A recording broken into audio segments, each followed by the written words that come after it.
आज हम जिस जगह के बारे में बात करने जा रहे हैं वो है शनिवार वाड़ा, पुणे का ऐतिहासिक और भव्य किला जो पेशवा बाजीराव प्रथम ने 1732 में बनवाया था। यह किला मराठा साम्राज्य के पेशवाओं की सत्ता का केंद्र था। आइए जानते हैं शनिवार वाड़ा की पूरी कहानी। शनिवार वाड़ा का निर्माण 1732 में शुरू हुआ और इसे पेशवा बाजीराव प्रथम ने बनवाया था। यह किला पेशवाओं की मुख्य राजधानी और उनके प्रशासनिक कार्यों का केंद्र था। शनिवार वाड़ा का नाम शनिवार और वाड़ा दो शब्दों से मिलकर बना है, जिसका अर्थ है शनिवार का महल। शनिवार वाड़ा का निर्माण मुख्यतः पत्थर और ईंटों से किया गया था। किले की संरचना में मराठा और मुगल स्थापत्य कला का मिश्रण देखने को मिलता है। किले के अंदर कई महल, हॉल, फव्वारे, बगीचे थे। किले के चारों ओर करीब 20 फीट ऊंची दीवार थी और इसके चारों ओर खाई थी। किले में 5 मुख्य दरवाजे थे। सबसे पहला था दिल्ली दरवाज़ा। यह मुख्य प्रवेश द्वार था और इसे दिल्ली की ओर मुख करके बनाया गया था। दूसरा है हमारा मस्तानी दरवाज़ा। कहा जाता है कि इस दरवाजे का नाम बाजीराव की प्रिय पत्नी मस्तानी के नाम पर रखा गया था। तीसरा है खिड़की दरवाज़ा। इस दरवाजे का इस्तेमाल किले के अंदर से बाहर देखने के लिए किया जाता था। चौथा है गणेश दरवाज़ा।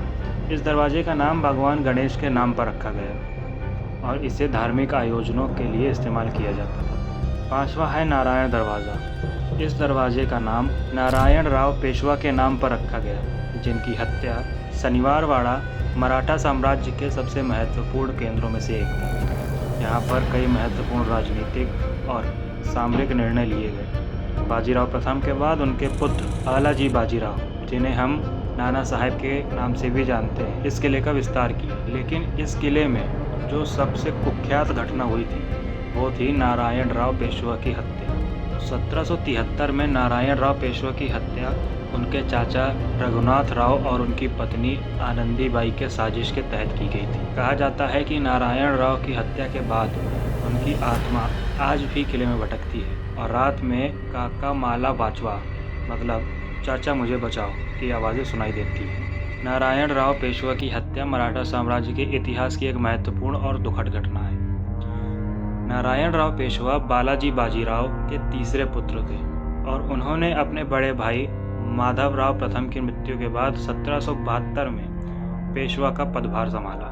नारायण राव की हत्या में उनके चाचा रघुनाथ राव, जिन्हें राघोबा का नाम प्रमुखता से आता है, रघुनाथ राव को नारायण राव के पेशवा बनने पर नाखुश थे और वह खुद पेशवा बनना चाहते थे। नारायण राव और रघुनाथ राव के बीच रिश्ते बड़े अच्छे नहीं थे और इस विवाद ने आगे चलकर एक बड़ी साजिश का रूप ले लिया। 1773 में रघुनाथ राव ने अपने सहयोगी सुमेर सिंह गोहिल को नारायण राव की हत्या करने की योजना बताई। यह साजिश शनिवार वाड़ा के भीतर रची गई। सुमेर सिंह और उनके सैनिकों ने रात के अंधेरे में शनिवार वाड़ा में प्रवेश किया। नारायण राव सो रहे थे। हत्यारों ने पहले उनके कमरे का दरवाज़ा तोड़ा और फिर उन पर हमला कर दिया। नारायण राव अपनी जान बचाने के लिए भागे और अपनी चाची आनंदीबाई, रघुनाथ राव की पत्नी, के कमरे की ओर दौड़े। उन्होंने मदद की गुहार लगाई, लेकिन वहाँ भी उन्हें कोई मदद नहीं मिली। काका माला वाचवा।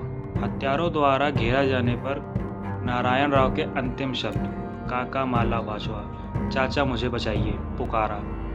यह शब्द मराठा साम्राज्य के इतिहास में बेहद चर्चित है। हालांकि रघुनाथ राव ने नारायण राव को बचाने के लिए कुछ नहीं किया और उनकी हत्या कर दी। इसका परिणाम नारायण राव की हत्या के बाद रघुनाथ राव ने खुद को पेशवा घोषित कर दिया। हालांकि इस घटना के बाद मराठा साम्राज्य में बहुत अस्थिरता आई और रघुनाथ राव को काफ़ी विरोध का सामना करना पड़ा। अंततः नाना फडणवीस और अन्य मराठा सरदारों ने रघुनाथ राव को पेशवा पद से हटा दिया और नारायण राव के पुत्र माधव राज द्वितीय को पेशवा बनाया। नारायण राव पेशवा की हत्या मराठा साम्राज्य के इतिहास का महत्वपूर्ण मोड़ था, जिनसे साम्राज्य की राजनीति और भविष्य को गहरे तरीके से प्रभावित किया। इस घटना ने पेशवा परिवार के भीतर के संघर्षों और सत्ता के लिए की जाने वाली साजिशों को उजागर किया, जो कि उस समय के राजनीतिक परिदृश्य की जटिलता को दर्शाता है। यदि आपको हमारा वीडियो पसंद आया तो कृपया लाइक करें और सब्सक्राइब करें।